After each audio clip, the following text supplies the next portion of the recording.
آرایش جشنی یکی از خانه‌ها در امریکا. مردم هر سال خانه‌های خود را در ماه اکتبر در هالووین آرایش‌های ترسناک می‌دهند و هنگام عید میلاد مسیح زیب و زینت شادی انگیز.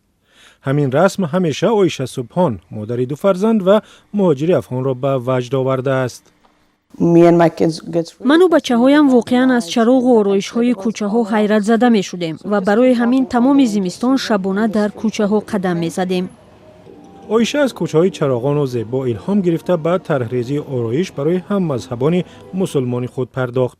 سال گذشته در جای اقامتش شهر ساکرامنتو کالیفرنیا مغازه ایرت ترند را باز کرد.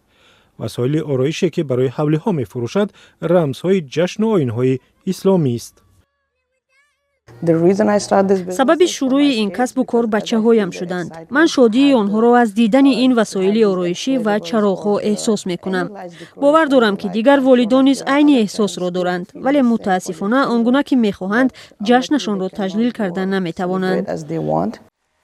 اویلی اکی پنگستوتی ونگ مهاجر اندونزی و ساکن سان فرانسیسکو امسال خانه‌اش را با رمزهای ماه رمضان آرایش داده است.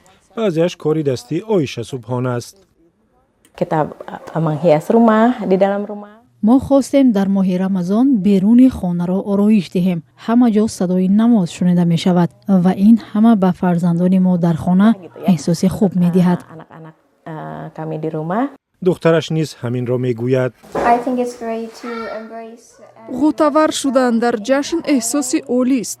ما خانه‌مان را با شیارهای رمضان و عید آراستیم. فکر می‌کنم بسیار سرگرم کننده است.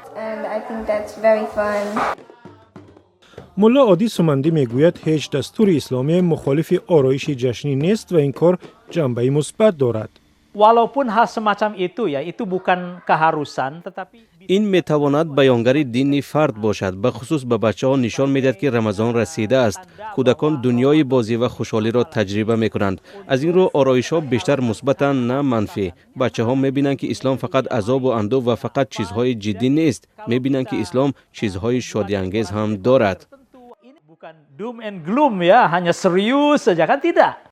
مثل دیگر جامعه‌های مهاجران در امریکا مسلمانان اندونزی هم نسبتاً به هم نزدیکند و هنگام رمضان یکجا عبادت و افطار میکنند.